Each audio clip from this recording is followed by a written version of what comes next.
As summer ends and temperatures drop, you may notice a white powdery substance on your plant's leaves. This substance is called powdery mildew. It is common in various plants, including flowers, vegetables, fruits, and trees, appearing as white powder on leaves, stems, and sometimes flowers and fruit. This substance consists of fungal spores and mycelium. Here are 5 key points to remember about powdery mildew. First is leaf damage. Infected leaves turn yellow or brown, sometimes distorting or shrinking, hindering plant growth. Minimal water needed. Unlike some fungi, it doesn't require standing water. It thrives in dry, humid conditions. Spore spread. Airborne spores can easily spread carried by wind, insects, animals, or gardening tools. Preferred conditions. It thrives in temperatures of 60 to 80 degrees Fahrenheit or 15 to 27 degrees Celsius with high humidity, often appearing in late spring, summer, or fall. And the last one is specific host. Different species target specific plants but can affect various types. While powdery mildew weakens plants, it is rarely fatal. In the fall, several factors make plants more susceptible. These factors are favorable environment. The cool temperatures and higher humidity in the fall favor its growth. Reduced airflow. Denser foliage in the fall reduces air circulation, creating a humid environment. Weakened defenses. As plants prepare for winter, their defenses weaken. Spore accumulation. Spores accumulate throughout the growing season, becoming active and infective in the fall. Overcrowding. Crowded plants become stressed and more susceptible to powdery mildew. Here are some suggestions to prevent or manage fall powdery mildew. Prune infected parts to improve airflow. Water at the base, avoiding wetting the leaves. Choose less susceptible plant varieties. Use fungicides when necessary. Ensure proper spacing for good airflow. Monitor plants regularly, especially in windy areas. Powdery mildew is common, but these steps can help protect your garden. Regular monitoring ensures healthy plants. Please note that the following vegetables and flowers are most susceptible to powdery mildew. For flowers, bee balm, black-eyed Susan, chrysanthemums, dahlias, roses, peonies, dickseed, and zinnias.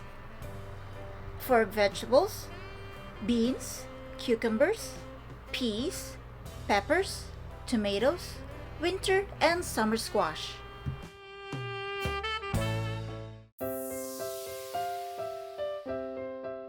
All my favorite vegetables to plant are susceptible to powdery mildew. What I've observed in my garden is that members of the squash family are the first to get infected. Take a look at the spaghetti squash, kabocha squash, and the worst affected is the golden zucchini. No matter how much I prune them to increase airflow, it never fails. They always get infected. One thing to note is I've never used any chemicals like fungicide in my vegetables, and I do crop rotation every year. In all my gardening experience, these are the ones that get infected while the rest remain healthy, except for some yellowing at the end of the gardening season.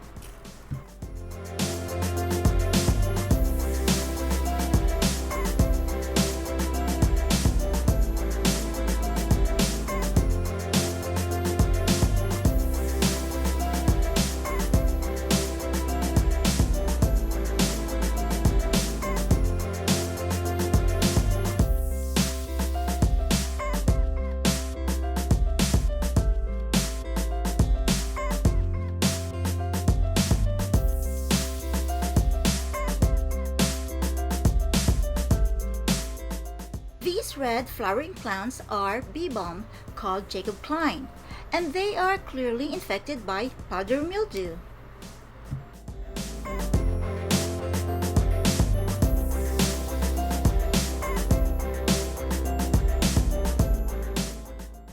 This plant is called pearl yarrow, a relative of common yarrow.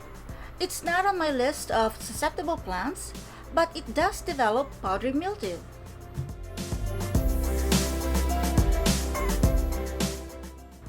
This one is a pink snowberry called Pinky Promise by Bluminici. I didn't expect this to be susceptible to powdery mildew, but as you can see, it has also developed the fungal disease.